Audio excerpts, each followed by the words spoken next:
Kolkata police রীতিমতো চাপে পড়ে গেল টেট পরীক্ষার্থীদের আন্দোলনে। কলকাতার স্কটল্যান্ড ইয়ার্ড গুনে গুনে 10 গোল খেলো আজ আন্দোলনকারীদের কাছে।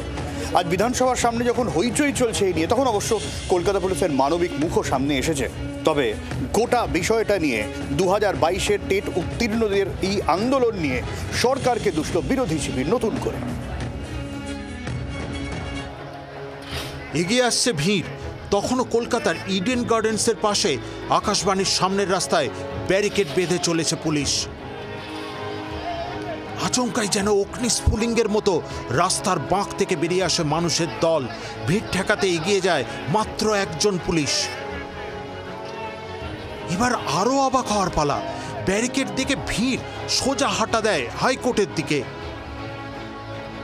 পুলিশকে রীতিমতো ডজ দিয়ে বিধানসভার পাশ ঘেঁষা রাস্তায় ঢুকে পড়ে ভিড়। হতভম্ব পুলিশ গুটিকত গার্ড রেল দিয়ে ভিড় রোখার চেষ্টা। পুলিশের রে হাত তুলে ভিড় আটকানোর চেষ্টা। টেট পাস চাকরি প্রার্থী এই মুহূর্তে বিধানসভার উদ্দেশ্যে তারা রওনা দিয়েছেন। দেখা যাচ্ছে যারা টেট পাস করেছেন 2022 সালে, তারপর থেকে তাদের ইন্টারভিউ হয়নি। বিধানসভার সামনে তখন প্রবল উত্তেজনা, হই হট্টগোল, পুলিশের সঙ্গে বচসা বিক্ষোভকারীদের হাতাহাতি। দৌড়তে দৌড়তে এসপ্ল্যানেড মেট্রো স্টেশন থেকে এই মুহূর্তে বিধানসভার গেট, সেই গেটের সামনে বসে পড়ে বিক্ষোভ দেখাচ্ছেন 2022-এর প্রাথমিক টেট উত্তীর্ণ চাকরি প্রার্থীরা। একদিকে পুলিশের ধরপাকড় আর তার মধ্যে পুলিশের মানবিক রূপ। বিক্ষোভকারীদের কাতর আর্জি দেখে নিজেদের আবেগপ্রবণ হয়ে পড়লেন পুলিশ কর্তারা।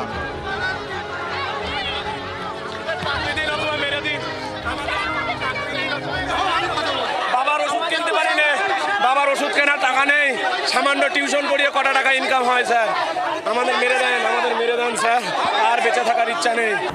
খুব শীঘ্র এটা নিয়ে নোটিফিকেশন হবে।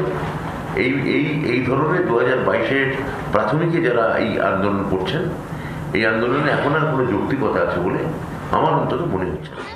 পুলিশের সঙ্গে বচসা, হাতাহাতিতে অনেকে অসুস্থ হয়ে পড়েন।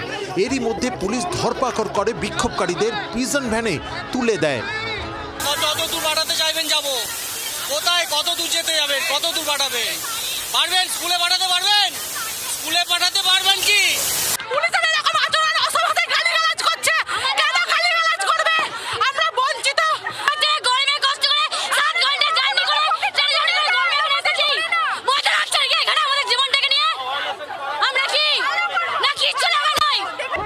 পুলিশ অত্যাচার করেছে, আমি এর নিন্দা করি এবং প্রতিবাদ করি। যত প্রভোকেশন হোক, যে পশ্চিমবঙ্গ পুলিশ যতটা সম্ভব সংযত থাকে। এদিন চাকরি প্রার্থীদের বিক্ষোভ যে কতটা বড় আকার ধারণ করবে তা কার্যত আন্দাজই করতে পারেনি পুলিশ। এই বিক্ষোভে রাজনৈতিকভাবে যে সরকারকে চাপে রাখলো তাতে কোনো সন্দেহ নেই। রণয় তিওয়ারি ও কমলাক্ষ ভট্টাচার্যের রিপোর্ট, জি 24 ঘন্টা।